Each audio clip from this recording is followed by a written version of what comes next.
दोस्तों, फिलिस्तीन के टेरर ग्रुप हमास और इजराइल के बीच जंग जारी है। दोस्तों, हमास के बारे में मैं आपको बता दूं कि हमास फिलिस्तीन का आतंकी संगठन है जिसे साल 1995 में बनाया गया था। लेकिन हमास ग्रुप को टेररिस्ट ऑर्गेनाइजेशन मानना गलत होगा क्योंकि वो अपने मुल्क की आजादी के खातिर इजराइल से लड़ रहा है। हमास को अमेरिका जैसे कुछ देश आतंकी संगठन मानते हैं, तो वहीं और भी कई देश हैं जो उसे आतंकी संगठन नहीं मानते हैं। हमास ने इजराइल पर कई हजारों की तादाद में रॉकेट मिसाइल दागे, जिससे इजराइल में चारों तरफ हाहाकार मचा हुआ है। जिसमें ताजा आंकड़े के मुताबिक इस हमले में हजारों की तादाद में इजराइल नागरिक मारे गए। वहीं इजराइल ने भी फिलिस्तीन के गाजा पर हमला किया, जिसमें 600 फिलिस्तीनी मारे गए। आंकड़ा बताया जा रहा है कि 8 अक्टूबर 2023 की सुबह हमास ग्रुप ने इजराइल पर 20 मिनट में लगातार 5000 से भी ज्यादा रॉकेट दागे। इन रॉकेट को इस तरह छोड़ा गया कि आयरन डोम नाम का वो डिफेंस सिस्टम भी फेल हो गया। जिस डिफेंस सिस्टम आयरन डोम से इजराइल की पूरी दुनिया में अपना दबदबा बना हुआ है और इजराइल पूरी दुनिया से शोहरत बटोरता फिरता है। हमास के इस हमले से इजराइल में तमाम जानो माल की हानि हुई। हमास ग्रुप ने तमाम इजरायली नागरिकों को कैद कर रखा है, जिसने इजराइल को यह साफ धमकी दी है कि अभी इजराइल की ओर से गाजा पर होने वाले हमले न रोके गए तो हमास कैद किए हुए एक एक इजरायली नागरिकों को मारना शुरू कर देगा। इजराइल ने अमेरिका से मदद मांगी है। वहीं तमाम अरब कंट्री भी हमास और इजराइल के इस भयानक जंग से परेशान है और इसे रोकने की पूरी कोशिश कर रहे हैं। पर दोस्तों, आज के इस वीडियो में हमारा टॉपिक ये नहीं है, बल्कि फिलिस्तीन के एक शहर यरूशलेम, जहां मस्जिद अक्सा,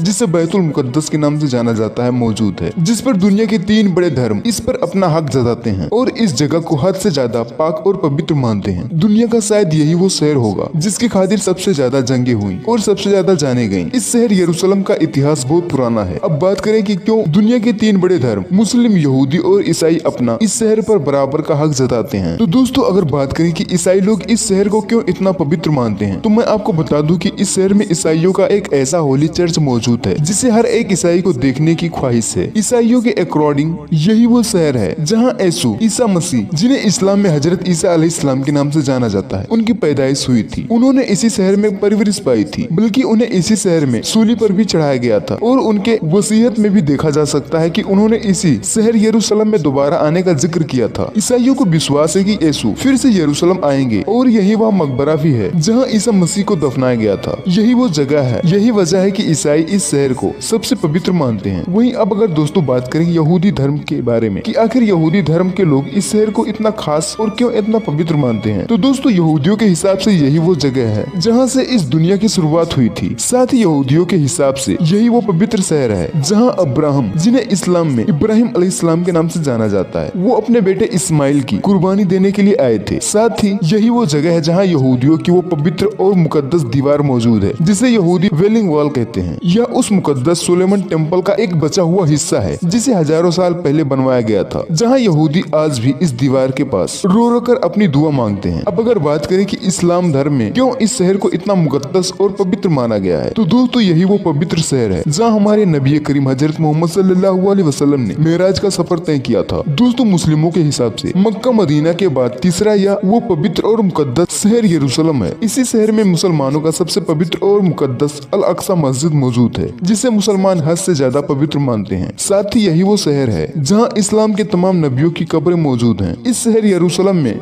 डोम ऑफ द रॉक, जिसे यहूदी टेम्पल माउंट के नाम से जानते हैं, जहां से हमारे नबी को नमाज के लिए पहली बार हिदायत मिली थी। Dome of the Rock, Temple Mount और अल अक्सा मस्जिद के बीच है। अब अगर दोस्तों बैतुल मुकद्दस के इस इतिहास के बारे में जाने तो दोस्तों जैसा कि हमने वीडियो में बताया कि यरूशलेम का इतिहास बहुत पुराना है। पिछले सैकड़ों सालों से यह शहर तमाम विवादों का सेंट्रल पॉइंट बना रहा। शुरुआती से ही यहूदियों के 10 कबीले इस शहर में आबाद थे। यहाँ यहूदी, ईसाई, मुस्लिम और कुरैश ने इस शहर पर राज किया। यहाँ बेबीलोनियों तथा ईरानियों का भी कब्जा रहा। यरूशलेम का यह शहर रोमन साम्राज्य के कब्जे में था। फिर 638 में इस्लाम के दूसरे खलीफा हजरत उमर इब्न खत्ताब ने इस शहर को रोमन साम्राज्य से फतह कर लिया था, जिसके बाद यरूशलेम काफी समय तक मुसलमानों के कब्जे में रहा। लेकिन ईसाई लगातार इस शहर को अपने कब्जे में कर करने के तमाम मुसलसल कोशिश करते रहे। आखिरकार 1099 में जब सल्तनत अब्बासिया कमजोर पड़ने लगी तब ईसाइयों ने इस शहर पर अपना कब्जा कर लिया। फिर सलाहुद्दीन अय्यूबी ने दोबारा इस शहर को ईसाइयों से वापस फतह करने की कसम खाई और 1187 में हेतिन के जंग में सुल्तान सलाहुद्दीन अय्यूबी ने इस शहर को